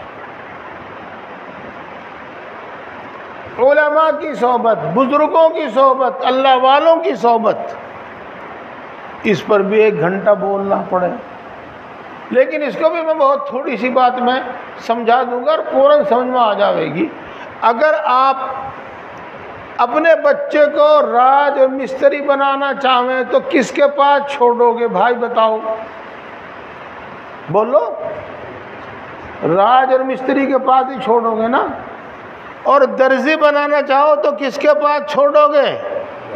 درزی کے پاس۔ اور باڑی بنانا چاہو، فرنیچر کا کام سکھانا چاہو تو کس کے پاس چھوڑو گے؟ باڑی کے پاس۔ کارپینٹر کہنے لگے آج تو چل کارپینٹر سے ہی۔ تو آپ اپنے بچے کو جو بھی بنانا چاہتے ہیں، آپ خود جو بھی بننا چاہتے ہیں، آپ ایسے ہی آدمی کے پاس جائیں اور اس کے بغیر کام نہیں چلنے کا۔ جب ہم دیندار بننا چاہتے ہیں تو دینداروں کی صحبت ہمیں اختیار کرنی پڑے گی، اور باقی اس کی بڑی فضیلتیں ہیں قرآن پاک میں، حدیث پاک میں، وہ تو بہت بڑی بڑی ہیں۔ اور میرے دوستو، چوتھی چیز ہے آخرت کی فکر۔ آخرت کی فکر، آخرت کی فکر کے بغیر بھی دین نہیں آئے گا۔ پورا قرآن پاک لبریز ہے، بھرا ہوا ہے اس سے، اور حدیثوں میں بے شمار انگنت حدیثیں ہیں اس کے بارے میں وہ بھی نہیں سناتا آپ کو۔ میں آپ کو ایک ہی بات سناؤں، بس ایک ہی بات سناؤں جی۔ آدمی صبح سے شام تک مارا پھرتا ہے، دھوپ میں، سردی میں، گرمی میں، بارش میں مارا پھرتا ہے۔ کیوں؟ وہ یہ سوچتا ہے کہ اگر تو آج کام نہیں کرے گا، آج تو مزدوری نہیں کرے گا، آج تو کام نہیں کرے گا تو کل تیرے بچے کیا کھائیں گے۔ یہی خیال اس کو دن بھر دھوپ اور گرمی میں کام کرنے پر مجبور کرتا ہے۔ میرے دوستو، مان لو ایسے تو ماشاءاللہ آج کل موج آ رہی، اگر کسی کی چھت چوتی ہو اور برسات آ جاوے تو برسات آنے سے پہلے اسے فکر ہو جاوے گی کہ برسات آ گئی، یہ چھت ٹپکے گی، اس پہ گارا لگا لے، اس پہ اوپر فرش کروا لے، بھائی ابھی مکان بن گیا، چھت نہیں گری، لینٹر نہیں گیا، لینٹر ڈلوا لے۔ سردی آ گئی تو لحاف کی فکر ہوتی ہے، ہوتی کہ نہیں ہوتی بھائی بتائیے؟ ہاں، جیسے ہمیں آج دنیا میں کل کی فکر ہے، اور وہ کل کی فکر آج ہمیں مارے بھگائے پھرتی ہے۔ اگر ہمیں آخرت کی فکر ہوگی تو ہم دین پر اسی وقت عمل کریں گے۔ جب ہمیں پتہ ہے کہ نماز نہ پڑھنے کی وجہ سے 1 کروڑ 2 کروڑ 88 لاکھ برس جہنم میں جلنا پڑے گا، اس پر یقین ہو تو میرے دوستو آدمی کیسے چین سے سو جاوے گا؟ آدمی کیسے چین سے سو جاوے گا؟ جب آدمی کو یہ یقین ہو کہ یہ حرام کا لقمہ تجھے جہنم میں لے جاوے گا تو وہ حرام کا لقمہ کیسے کھائے گا؟ جب آدمی کو یہ یقین ہو کہ جو دوگلی بات کرے گا نا، دوگلی بات اس کو جہنم میں کی آگ کی لگام پہنائی جاوے گی گھوڑے کی طرح، تو آدمی دوگلی بات کیسے کرے گا؟ یہ سمجھیے گا۔ اور میرے دوستو، اب اعلان ہو جاوے کہ 1 لاکھ روپے والی موٹر سائیکل 50,000 روپے میں مل رہی، یا یوں کہہ لو کہ 1 لاکھ میں 1 موٹر سائیکل مل رہی تھی، آج 2 ملیں گی، بتاؤ ہمارا تمہارا کیا حال ہوگا؟ جس طرح بھی بن پڑے گا ہم 50,000 کا انتظام کریں گے یا 1 لاکھ کا انتظام کریں گے اور 2 موٹر سائیکل لاویں گے۔ ہم روزانہ دیکھتے ہیں جب بھی کوئی اس طرح کی آفر آتی ہے ہم پبلک کو دیکھ کے بھاگی پھرے۔ میرے دوستو، جب ہمیں اللہ تبارک و تعالیٰ کے وعدوں کا یقین ہوگا کہ 11 مرتبہ الحمد شریف پڑھو، اللہ تبارک و تعالیٰ جنت میں ایک محل تیار کر دے گا۔ جب آدمی سبحان اللہ کہتا ہے تو جنت میں ایک درخت لگ جاتا ہے، جب آدمی الحمدللہ کہتا ہے تو جنت میں ایک درخت لگ جاتا ہے، اور جو ثواب ملتا ہے تو ملتا ہے۔ جب آدمی کو اس کا یقین ہوگا تو آدمی پھر عمل کیوں نہیں کرے گا؟ اس لیے میرے دوستو، آخرت کی فکر، علم، ذکر، اللہ والوں کی صحبت اور آخرت کی فکر، ان سے دین آتا ہے۔ ایک پانچویں چیز اور سوچ رہے ہوں گے آپ، ہاں، وہ یہ ہے کہ ہمارے واسطے ایک بڑا عذر یہ ہے کہ جی کام ہوتا نہیں، اجی صبح کو اٹھا نہیں جاتا، فجر کی اٹھا نہیں جاتا، اجی بس قرآن شریف پڑھنے میں جی نہیں لگتا، اجی بس ذکر کرنے میں جی نہیں لگتا، یہ عذر ہے میرے بھائیوں، یہ خام خواہ کے عذر ہیں، خام خواہ کے عذر۔ دیکھو دنیا کا کوئی کام بھی مشقت برداشت کیے بغیر نہیں ہوتا، تو دین کے کام میں بھی کچھ نہ کچھ تکلیف اٹھانی پڑتی ہے، کچھ نہ کچھ مشقت برداشت کرنی پڑتی ہے۔ اگر ہم دین کے کام میں کوئی مشقت برداشت نہیں کریں گے تو دین پر عمل ہو نہیں سکتا۔ دین میں مشقت برداشت کرنے کو مجاہدہ کہتے ہیں۔ تو پانچویں چیز ہے مجاہدہ۔ بات سمجھ میں آ گئی ہوگی، وقت بھی ہو گیا، ہاں، لیکن چلتے چلتے میں آپ کو اب یہ بات بتا رہا ہوں کہ ہمیں کہاں سے ابتدا کرنی ہے، کیا کرنا ہے۔ میرے دوستو، 5 وقت کی نماز جماعت کے ساتھ، بلکہ تکبیر اولیٰ کے ساتھ، اگر جماعت کے ساتھ نہیں تو بغیر جماعت کے صحیح،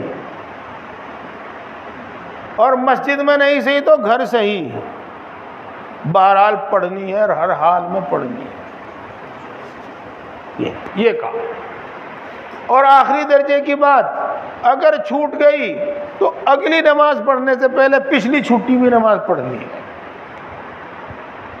انشاءاللہ ہم نماز کے پابند ہو جائیں۔ دوستو، دوسرا کام، اگر آپ قرآن پاک پڑھے ہوئے ہیں، ناظرہ پڑھے ہوئے ہیں یا حفظ پڑھے ہوئے ہیں تو آپ کو قرآن پاک پڑھنا ہے روزانہ۔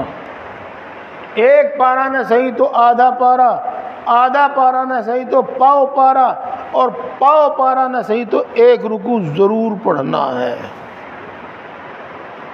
قرآن پاک پڑھنے کی برکت بھی آپ اپنی آنکھوں سے دیکھ لیں گے، اور اس کو جزدان میں بند کر کے رکھ دینے کی نحوست بھی آپ اپنی آنکھوں سے دیکھتے ہیں۔ دوسرا کام ہے قرآن پاک پڑھنا، اور تیسرا کام ہے گناہوں سے بچنا۔ اور بس میں آپ کو یہی 3 کام بتا کے جا رہا ہوں۔ انشاءاللہ العزیز جب آپ وہ پہلے 5 کام کریں گے اور یہ 3 کام آپ شروع کر دیں گے تو انشاءاللہ العزیز کچھ ہی دنوں میں دیندار پکے مسلمان بن جائیں گے۔ دوستو، بات پوری ہو گئی، اب ہم بات کو ختم کرتے ہیں اور دہراتے ہیں کہ اللہ سچا، اللہ کی ہر بات سچی، اللہ کا ہر وعدہ سچا، اللہ کا رسول سچا، اللہ کے رسول کی ہر بات سچی، اللہ کے رسول کا ہر وعدہ سچا۔ اللہ نے نیک اعمال پر، اللہ کے رسول نے نیک اعمال پر جو وعدہ کیا ہے وہ ضرور بھی ضرور پورا ہوگا، اور اللہ نے گناہوں پر، اپنی نافرمانی پر اور برے کاموں پر جو سزا سنائی ہے، جو عذاب کی دھمکی دی ہے، اگر اللہ معاف نہ کرے تو وہ بھی ضرور بھگتنا پڑے گا۔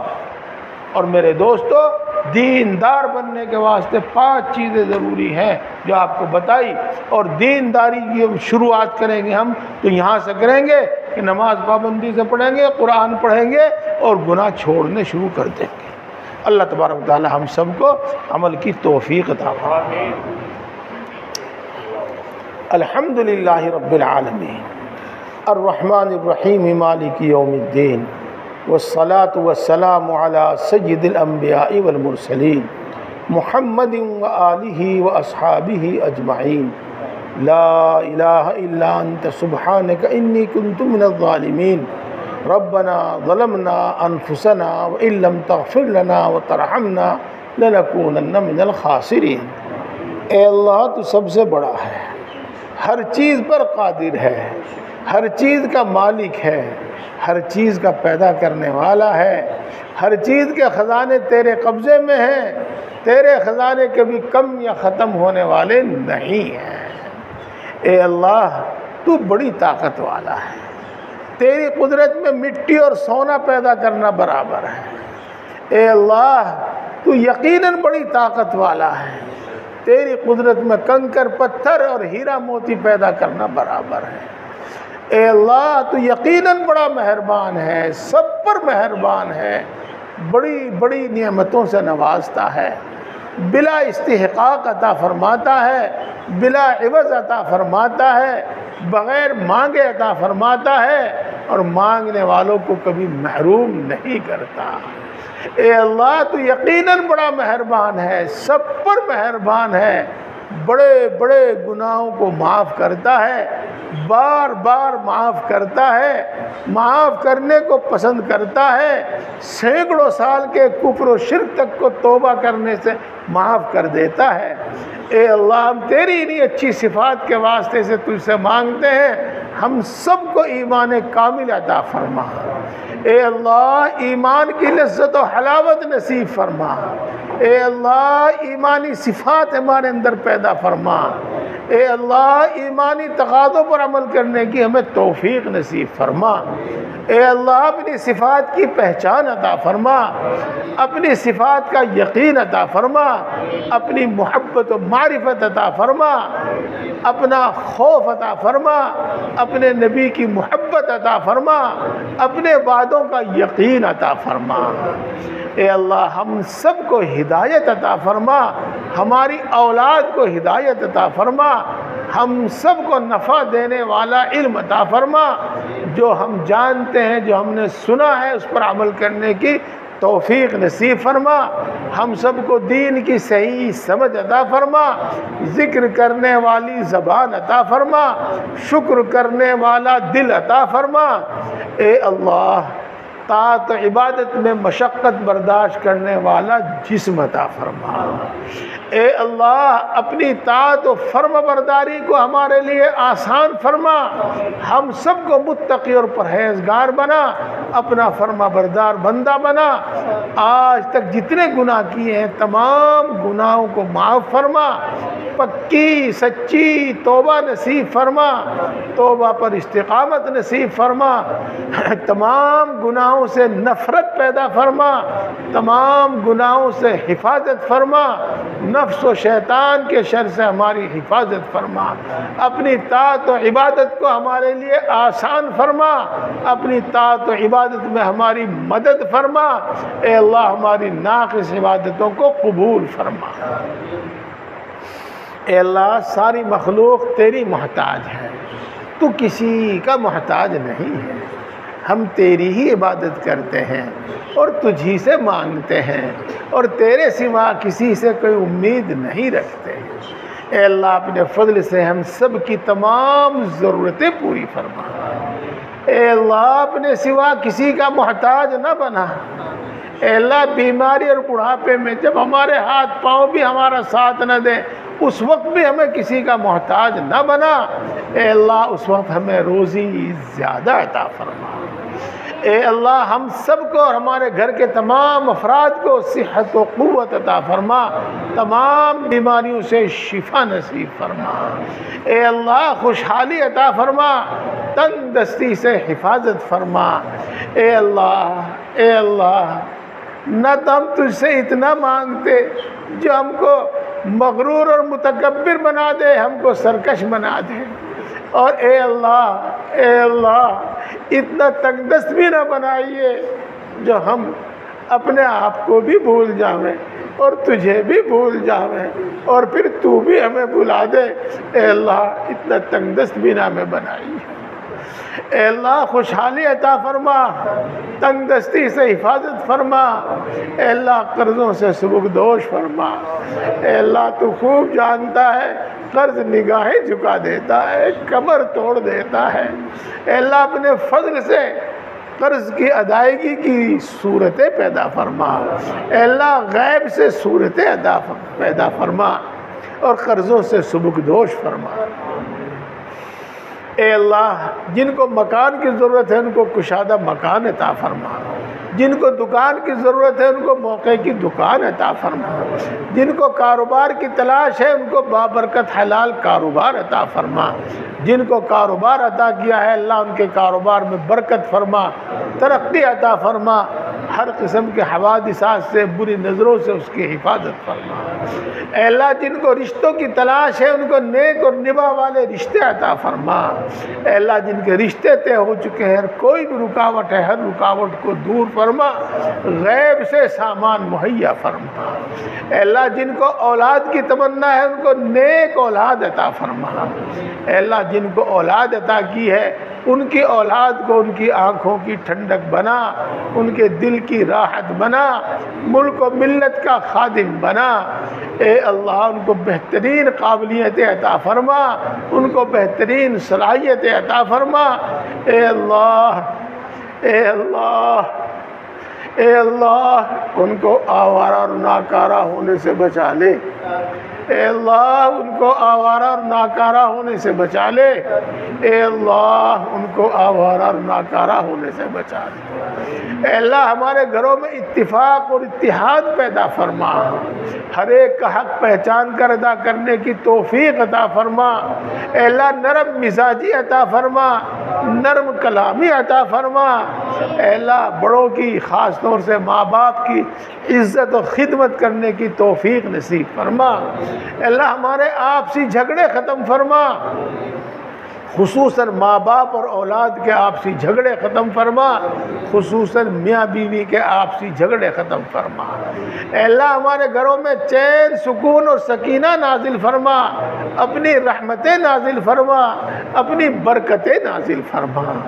اے اللہ مال جان ایمان عزت و آبرو کی حفاظت فرما، کسی ظالم کو ہم پر مسلط نہ فرما، کسی بے رحم کو ہم پر مسلط نہ فرما۔ اے اللہ جو ناجائز مقدمات میں پھنسے ہوئے ہیں ان کو باعزت بری فرما، جو اپنے حق کے لیے لڑ رہے ہیں ان کو ان کا حق عطا فرما۔ اے اللہ مرتے دم تک دین حق دین اسلام پر ثابت قدم فرما، اور اپنے اپنے مقررہ وقت پر ایمان پر خاتمہ فرما۔ اے اللہ ایمان پر خاتمہ فرما، اے اللہ ایمان پر خاتمہ فرما، اے اللہ ایمان پر خاتمہ فرما۔ موت کی سختی سے حفاظت فرما، قبر کے عذاب سے حفاظت فرما، میدان حشر کی سختیوں سے حفاظت فرما۔ اے اللہ تو اپنے بہت سے بندوں کو بغیر حساب کے بخشے گا، اے اللہ ہم سب کو بھی بغیر حساب کے بخش دیجئے، ہم سب کو بغیر حساب کے معاف فرما دیجئے۔ اے اللہ جہنم سے حفاظت فرما، اے اللہ جہنم سے حفاظت فرما، اے اللہ جہنم سے حفاظت فرما، جنت الفردوس میں جگہ عطا فرما، اپنے نبی کا پڑوس عطا فرما۔ اے اللہ پوری امت مسلمہ کی مغفرت فرما، ہمارے ماں باپ کی مغفرت فرما، ہمارے بیوی بچوں کی مغفرت فرما، ہمارے بہن بھائیوں کی دوست احباب کی اعزاء اقربا سب کی مغفرت فرما، ہمارے اساتذہ ہمارے مشائخ کی مغفرت فرما۔ اے اللہ جس کا ہمارے ذمہ کوئی حق ہے اس کی مغفرت فرما، اور جس نے ہم پر کوئی احسان کیا ہے اللہ اس کی مغفرت فرما۔ اے اللہ امت کے اندر بیداری اور سمجھداری پیدا فرما، امت کے اندر اتفاق اور اتحاد پیدا فرما۔ اے اللہ اسلام اور مسلمانوں کے دشمنوں کو ان کی سازشوں میں ناکام فرما، اے اللہ ان کے تمام منصوبوں میں ناکام فرما۔ اللہ ان کا غرور توڑ دے، ان کا گھمنڈ توڑ دے، ان میں آپس میں نا اتفاقی اور انتشار پیدا فرما دے۔ اے اللہ اسلام اور مسلمانوں کی حفاظت فرما، اسلام اور مسلمانوں کو عزت اور غلبہ نصیب فرما۔ جہاں جہاں مسلمانوں کو ستایا جا رہا ہے اے اللہ ان کی خصوصی نصرت و مدد فرما، دین کا کام کرنے والوں کی نصرت فرما، مدارس کی مساجد کی مراکز کی حفاظت فرما۔ اے اللہ ہر وہ خیر تجھ سے مانگتے ہیں کہ تیرے نبی نے مانگی ہے ہم کو عطا فرما، ہر اس شر سے پناہ چاہتے ہیں جس سے تیرے نبی نے پناہ چاہی ہے اے اللہ اس سے ہماری حفاظت فرما۔ اے اللہ جو مانگا ہے وہ بھی عطا فرما، اور جو مانگنے سے رہ گیا وہ بھی عطا فرما۔ اے اللہ اے ہم سب کو پیدا کرنے والے، اے اللہ اے ہم سب کی پرورش کرنے والے، اے اللہ اے ماں سے زیادہ محبت کرنے والے، اے اللہ اے باپ سے زیادہ مہربان، ہم اپنا دکھ تجھی کو سناتے ہیں، ہم تجھی سے فریاد کرتے ہیں اور تیرے ہی سامنے اپنی ضرورت رکھتے ہیں۔ اے اللہ تو اس کا ہوتا ہے جس کا کوئی نہیں ہوتا، اے اللہ جس کا کوئی نہیں ہوتا اس کا تو ہوتا ہے، اے اللہ تیرے سوا ہمارا کوئی نہیں ہے، اے اللہ تیرے سوا ہمارا کوئی نہیں ہے، ہم تجھی سے مدد مانگتے ہیں، تجھی سے فریاد کرتے ہیں۔ اے اللہ تو دلوں کی بات کو خوب جانتا ہے، اے اللہ ہم سب کی اور خصوصاً حاضرین مجلس کی جائز مرادیں پوری فرما، جائز تمنائیں پوری فرما، جائز مقاصد میں کامیابی عطا فرما، اے اللہ ہر مشکل کو آسان فرما، ہر پریشانی کو دور فرما، ہر مشکل کو آسان فرما، ہر پریشانی کو دور فرما، اے بگڑی کے بنانے والے ہر بگڑا ہوا کام بنا دے، اے قادر مطلق ہر اٹکا ہوا کام بنا دے، اے اللہ اپنے فضل و کرم سے اور اپنے نبی پاک حضرت محمد مصطفیٰ صلی اللہ علیہ وسلم کے صدقہ طفیل سے ہماری تمام دعاؤں کو قبول فرما، آمین آمین یا رب العالمین۔ ربنا تقبل منا انك انت السميع العليم وتب علينا انك انت التواب الرحيم، سبحان ربك رب العزة عما يصفون وسلام على المرسلين والحمد لله رب العالمين۔ نواز جماعت تیار ہے بھائی، وضو کر لو جلدی جلدی بھائی، جماعت تیار ہے بھائی، وضو کر لو بھائی۔